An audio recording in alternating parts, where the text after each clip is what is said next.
Du 1er au 31 décembre 2021, vivons au cœur des événements des derniers jours. Le retour de Jésus, les 7 dernières plaies et bien d'autres avec le livre « Événements des derniers jours ». Des réponses claires et simples pour un temps comme celui-ci. Infoline 05 96 63 10 97.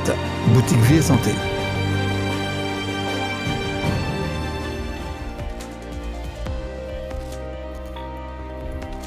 Bienvenue, chers amis, à notre série de conférences sur le thème « Jésus au cœur des événements des derniers jours ». Le sujet que nous abordons aujourd'hui est un sujet d'une extrême importance.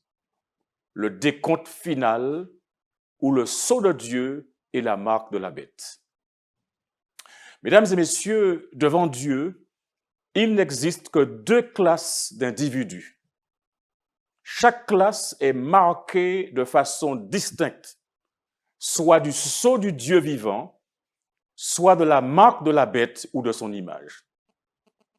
Le monde entier sera concerné par le grand conflit entre la foi et l'incrédulité. Tous devront prendre position. Certains ne sembleront s'engager d'aucun côté dans ce conflit. Ils pourront ne pas sembler prendre parti contre la vérité, mais ils ne se manifesteront pas hardiment en faveur du Christ par crainte de perdre des biens ou d'endurer des critiques. Tous ceux-là seront comptés parmi les ennemis du Christ. Le Christ a été clair, celui qui n'est pas avec moi est contre moi. À mesure que nous approchons de la fin des temps, la ligne de séparation entre les enfants de la lumière et les enfants des ténèbres se fera de plus en plus nette. Ils manifesteront de plus en plus leur opposition. Cette différence est exprimée par l'expression du Christ né de nouveau, c'est-à-dire créé à nouveau dans le Christ, mort au monde et vivant pour Dieu. Tels sont les murs de séparation qui distinguent le céleste du terrestre et établissent la différence entre ceux qui appartiennent au monde et ceux qui sont élus pour en sortir, choisis et précieux aux yeux de Dieu. Chose étonnante, les membres d'une même famille seront séparés. Jésus dit dans Matthieu chapitre 10, verset 36, « Et l'homme aura pour ennemi les gens de sa maison. » Ceux qui ont été parents au sein d'une même famille sont séparés. Une marque distinctive est placée sur les justes. Malachie au chapitre 3, verset 17 nous dit « Ils seront à moi, dit l'Éternel des armées. Ils m'appartiendront au jour que je prépare. J'aurai compassion d'eux comme un homme a compassion de son fils qui le sert. » Ceux qui ont obéi au commandement de Dieu rejoindront les compagnies de saints se trouvant dans la lumière. Ils entreront par les portes de la ville et auront le droit d'accéder à l'arbre de la vie. Personne ne sera condamné pour n'avoir pas obéi à la lumière et à la connaissance qu'il n'a jamais reçue et ne pouvait donc y accéder. Comprenez bien ce qui est dit dans le livre des Actes, chapitre 17, versets 30 et verset 31, et cela est très important, écoutez cela. Dieu ne tient pas compte des temps d'ignorance. Annonce maintenant à tous les hommes en tout lieu qu'ils aient à se repentir. Important de comprendre que Dieu ne tient pas compte des temps où l'on ne savait pas. Il ne tient pas compte des temps d'ignorance. Cependant, il annonce maintenant. Et il annonce à tous les hommes. Il annonce à toute la planète qu'ils aient à se repentir. Le verset 31 dit, parce qu'il a fixé un jour où il jugera le monde selon la justice par l'homme qu'il s'est choisi, savoir Jésus-Christ. Mes amis, ce qu'il faut savoir, dans une famille, Les enfants peuvent être interpellés par la parole de Dieu, tandis que les parents peuvent rester insensibles à cette même parole. Dans un couple, le mari peut ouvrir son cœur à l'influence du Saint-Esprit, tandis que l'épouse peut se montrer insensible. L'un sera pris et verra son nom inscrit dans le livre de vie, tandis que les autres porteront la marque éternelle de la séparation d'avec Dieu. Écoutez bien cela. Le même soleil qui durcit l'argile fait fondre la glace. Des gens peuvent être exposés à la parole de Dieu, mais les attitudes et les réponses peuvent être divergentes. Nombre de ceux qui n'ont pas eu les privilèges dont vous bénéficiez iront aux cieux avant ceux qui ont reçu une grande lumière et qui l'ont méprisée. Beaucoup d'âmes ont vécu au mieux de la lumière qu'elles ont reçue et seront jugées en conséquence. Chacun recevra une lumière suffisante et des preuves pour se déterminer. Certains recevront moins de lumière que d'autres, mais chacun sera jugé selon la lumière reçue. Mais beaucoup refusent d'obéir à la vérité qui leur est présentée par les ambassadeurs du Christ, parce qu'ils veulent se conformer aux règles du monde. Et la vérité qui a atteint leur entendement, la lumière qui a brillé dans leur âme, les condamneront au jour du jugement. Ceux qui ont l'occasion d'entendre la vérité et cependant ne prennent pas la peine de l'écouter ou de la comprendre, pensant que s'ils n'écoutent pas, ils ne seront pas responsables, seront jugés coupables devant Dieu comme s'ils avaient entendu et rejeté la vérité. Il n'y aura aucune excuse pour ceux et celles qui choisissent de marcher dans l'erreur alors qu'ils pouvaient comprendre ce qu'est la vérité. Par ses souffrances et sa mort, Jésus a accompli la rédemption des péchés par ignorance, mais l'aveuglement volontaire ne bénéficiera nullement de son ministère. Je voudrais que vous compreniez ce qui est dit dans 2 Chroniques, chapitre 15, verset 2. 2 Chroniques, chapitre 15, verset 2. L'Éternel est avec vous quand vous êtes avec lui. Si vous le cherchez, vous le trouverez, mais si vous l'abandonnez, il vous abandonnera. Si vous l'abandonnez, il vous abandonnera. Nous ne serons pas tenus pour responsables de la lumière que nous n'avons pas eue, mais de celle à laquelle nous avons résisté et que nous avons refusé. Un homme n'a jamais pu comprendre la vérité qui ne lui a jamais été présentée et par conséquent ne saurait être condamné à cause de la lumière qu'il n'a jamais reçue. Je voudrais attirer votre attention sur le fait que les jugements du dernier jour porteront sur notre bienfaisance pratique. Le Christ reconnaît tout acte de bienfaisance comme s'il avait été accompli pour lui-même. À ce sujet, notez bien ce qu'il dit dans Matthieu chapitre 25, verset 40. « Je vous le dis en vérité, dit Jésus, toutes les fois que vous avez fait ces choses à l'un de ces plus petits de mes frères, c'est à moi que vous les avez faites. Lorsque les nations seront rassemblées devant lui, il n'y aura que 2 catégories et l'éternelle destinée des hommes sera déterminée par ce qu'ils auront fait ou négligé de faire pour lui dans la personne des pauvres et des souffrants. Mais attention, l'intention fait la valeur de l'action. Et ça veut dire simplement que des gens vont donner. Et ils vont dire, j'ai donné pour des hôpitaux, j'ai donné pour des œuvres caritatives. Mais là, il y a un problème parfois. Le mobile pour lequel on le fait, et Dieu seul peut connaître le mobile, eh bien, ce sont les mobiles qui font la valeur de nos actes. Et les marques soit d'ignominie, soit d'une haute valeur morale.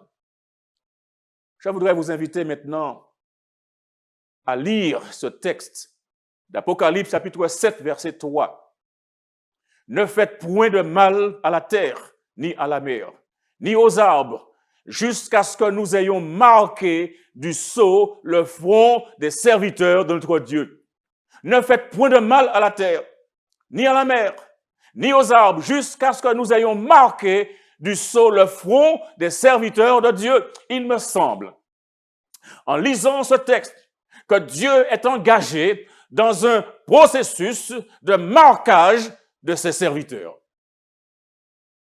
Et en quoi consiste ce marquage? En quoi consiste le sceau que Dieu veut apposer sur ses serviteurs?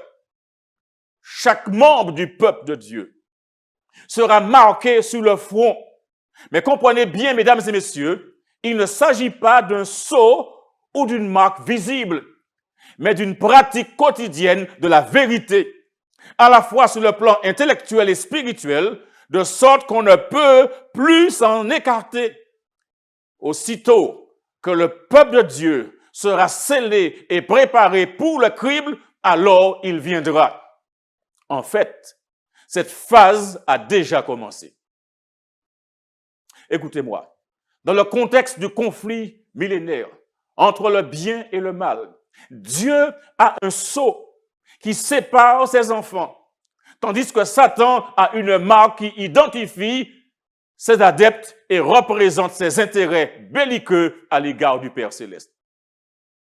Le sceau du Dieu vivant est placé sur ceux qui gardent consciencieusement le sabbat du Seigneur. Cette assertion ainsi que d'autres du même genre doivent être comprises à la lumière de ce qui a été dit tout à l'heure, selon lesquels Dieu ne tient les hommes pour responsables que dans la mesure de la connaissance qu'ils possèdent ou qu'ils ont pu obtenir. Ceux qui veulent porter le sceau de Dieu sur leur front doivent garder le sabbat du 4e commandement. La véritable observation du sabbat est le signe de la loyauté envers Dieu. Seul parmi les 10 commandements de Dieu, le 4e contient le sceau du grand législateur, le créateur des cieux et de la terre.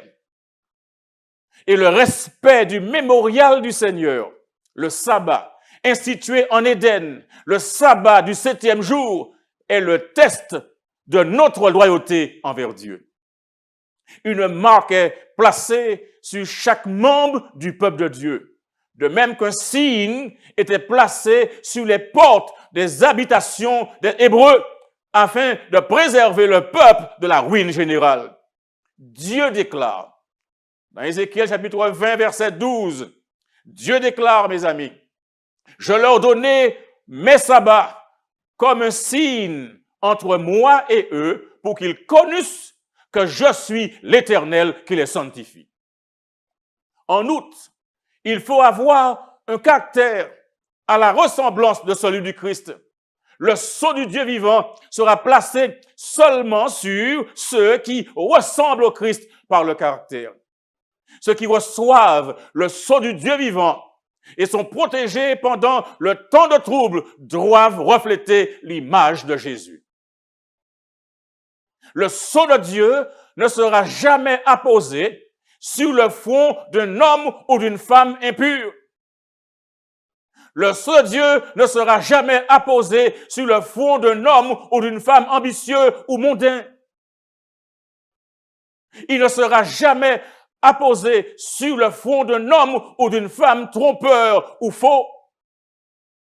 Tous ceux qui recevront le sceau devront être sans faute devant Dieu, de vrais candidats pour les cieux. L'amour s'exprime par l'obéissance et l'amour parfait bannit la crainte. Ainsi donc, ceux qui aiment Dieu portent le sceau de Dieu sur leur front et accomplissent les œuvres de Dieu. Alléluia. Écoutez bien ce qui est dit dans Jean 14, verset 15. Et là, Jésus parle. Il dit, si vous m'aimez, gardez mes commandements. La première chose à faire, c'est pas tomber amoureux de Jésus. Et ceux qui aiment Jésus ne voient aucun problème à garder ce que Jésus a demandé de faire. Si vous m'aimez, gardez mes commandements. Mais écoutez aussi ce qui est dit dans 1 Samuel, chapitre 15, verset 22. 1 Samuel, chapitre 15, verset 22 déclare, « Voici l'obéissance vaut mieux que les sacrifices, et l'observation de sa parole vaut mieux que la graisse des béliers. » Ces paroles sont fortes. Dieu accorde beaucoup plus d'importance. Dieu accorde beaucoup plus d'importance à l'obéissance. Obéissez à ma parole. Obéissez à mes ordonnances. Obéissez et faites ma volonté. Ce sont ceux qui ont vaincu le monde, la chair et le démon, qui constitueront les élus portant le sceau du Dieu vivant sur leur front. Alors ma question est la suivante. Sommes-nous en train de livrer le combat à l'aide de toutes les forces que Dieu nous a données afin d'atteindre la stature d'hommes et de femmes achevés en Christ? Éphésiens nous le dit encore au chapitre 4, verset 13, « Jusqu'à ce que nous soyons tous parvenus à l'unité de la foi et de la connaissance du Fils de Dieu à l'état d'homme fait à la mesure de la stature parfaite de Christ. » Je voudrais poser une deuxième question. Recherchons-nous sa plénitude, atteignant des objectifs toujours plus élevés, nous efforçant de réaliser la perfection de son caractère?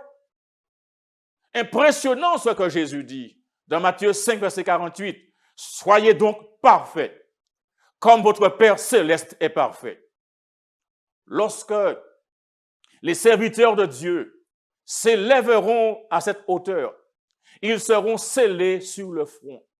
L'ange qui recense déclarera « Tout est accompli ». Ils seront parfaits en lui, ceux qui lui appartiennent par droit de création et de rédemption.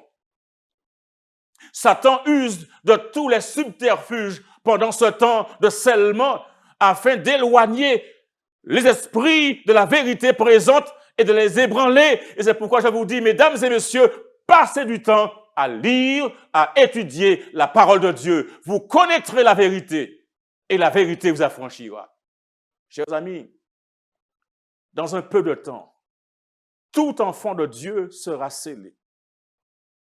Aussi le sceau de Dieu pouvait être placé sur nos fronts, sur le front de chacun, de l'oncle, de la tante, du papa, de la maman, du frère, de la sœur. Aussi son sceau pouvait être placé sur nos fronts. Écoutez la question que je pose maintenant. Qui peut supporter l'idée d'être oublié lorsque l'ange scellera le front des serviteurs de Dieu? C'est pourquoi il faut prendre au sérieux ce message, mesdames et messieurs. Si ceux qui croient à la vérité ne sont pas soutenus par leur foi dans ces jours relativement paisibles, qu'en sera-t-il lorsque surviendra la grande épreuve et que sortira le décret contre tous ceux qui refuseront d'adorer l'image de la bête et de recevoir sa marque sur leur front et sur leurs mains? Cette période solennelle n'est pas éloignée. Au lieu de s'abandonner à la faiblesse et à l'irrésolution, le peuple de Dieu, les enfants de Dieu devraient rassembler son courage et ses forces pour le temps de trouble. Je reprends cela. Cette période solennelle n'est pas éloignée. Au lieu de s'abandonner à la faiblesse et à l'irrésolution, le peuple de Dieu, les enfants de Dieu devront rassembler leur courage et leur force pour le temps de trouble. Posons une autre question. En quoi consiste la marque de la bête? Jean, le visionnaire de Patmos, fut invité à contempler un peuple un peuple distinct de ceux qui adorent la bête ou son image en gardant le premier jour de la semaine. L'observation de ce jour est la marque de la bête. La marque de la bête est le sabbat de la papauté. Au jour de l'épreuve, on saura clairement ce qu'est la marque de la bête. C'est l'observation du dimanche, un jour que Dieu n'a pas établi pour l'adoration, parce que dès les origines, il a établi en Éden et pour l'éternité le sabbat, le 7e jour de la semaine. Et le signe ou sceau de Dieu est révélé par l'observation du sabbat du 7e jour, le mémorial de la création institué par le Seigneur. La marque de la bête, c'est le contraire, l'observation du premier jour de la semaine. Pendant le temps de la faim, les conditions socio-économiques, mais aussi politiques, favoriseront la mise en œuvre de mesures radicales qui incluront la sphère religieuse afin de sauver, dit-on, la planète. Par conséquent, les résultats conduiront au retour du totalitarisme, l'intolérance et la perte des droits civiques. Fort heureusement, alléluia, cette période ne durera pas longtemps parce que Jésus reviendra dans le monde pour chercher ses enfants. Prenez courage. Écoutez ce qui est dit ici, dans Apocalypse 13, verset 16. Apocalypse 13, verset 16 déclare « Elle fit que tous, petits et grands, reçussent une marque sur leur main droite et sur leur front. Non seulement les hommes ne doivent pas travailler avec leurs mains le dimanche, mais dans leur esprit, ils doivent reconnaître le dimanche comme le sabbat. » Quand la marque de la bête sera-t-elle reçue? Personne n'a encore reçu la marque de la bête. L'observation du dimanche n'est pas encore la marque de la bête et ne le sera pas jusqu'au décret ordonnant aux hommes de célébrer un culte en ce jour de sabbat idolâtre. Mais le temps va venir où ce jour servira de test, mais ce temps n'est pas encore venu. Dieu a donné le sabbat aux hommes comme un signe entre lui et eux, comme un test de leur loyauté à son égard. Et c'est pourquoi Jésus dit, si vous m'aimez, gardez mes commandements. Ceux qui, après avoir reçu la lumière sur la loi de Dieu, continuent à désobéir et à exalter les lois humaines au-dessus de la loi de Dieu pendant la grande crise à laquelle nous allons être confrontés, recevront la marque de la bête.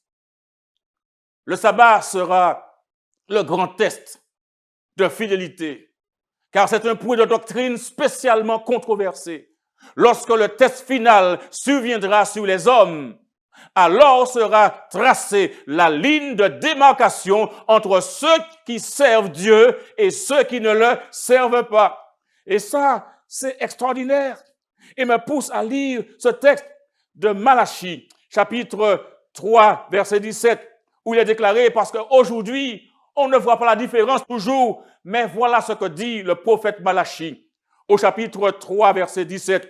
Et vous verrez de nouveau la différence entre le juste et le méchant, entre celui qui sert Dieu et celui qui ne le sert pas. Le sabbat, mesdames et messieurs, sera le grand test de fidélité, car c'est un point de doctrine spécialement controversé.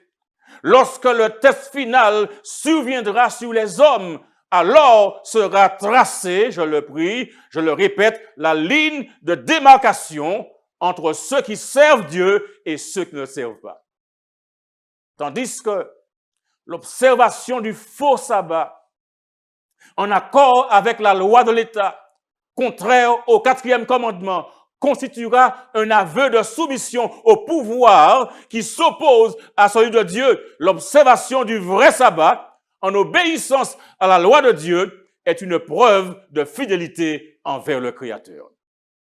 Tandis qu'une catégorie en acceptant le signe de soumission au pouvoir terrestre, reçoit la marque de la bête. L'autre, choisissant de respecter le signe de la soumission à l'autorité divine, reçoit le sceau de Dieu.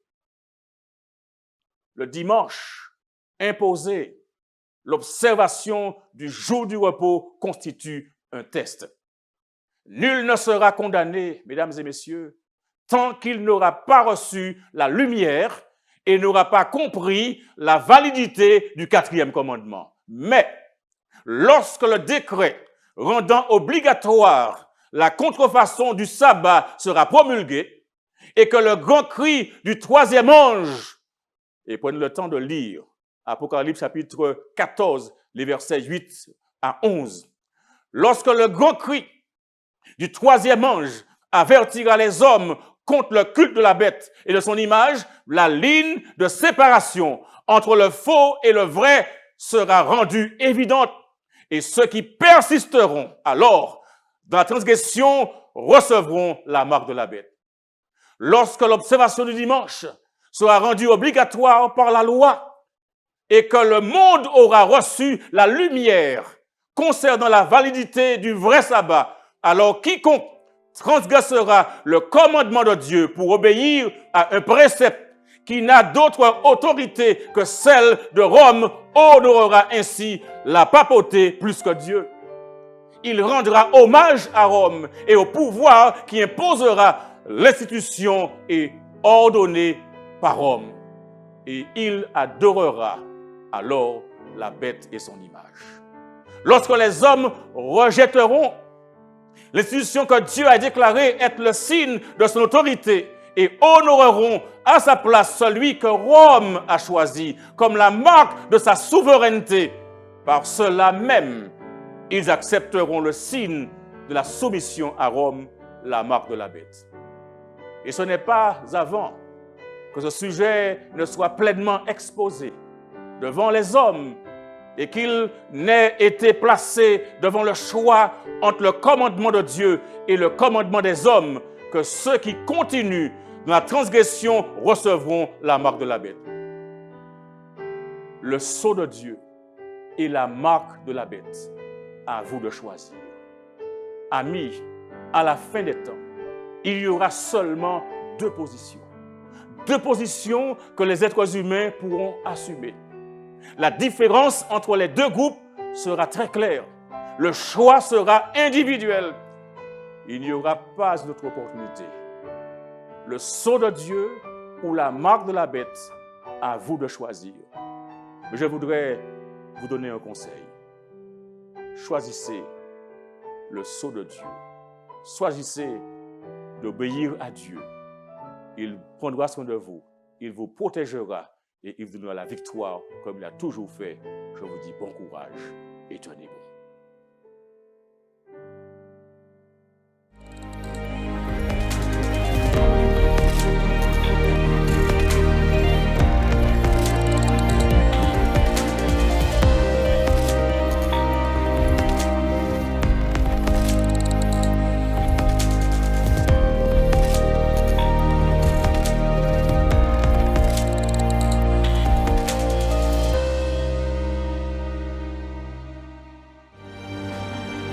Du 1er au 31 décembre 2021, vivons au cœur des événements des derniers jours.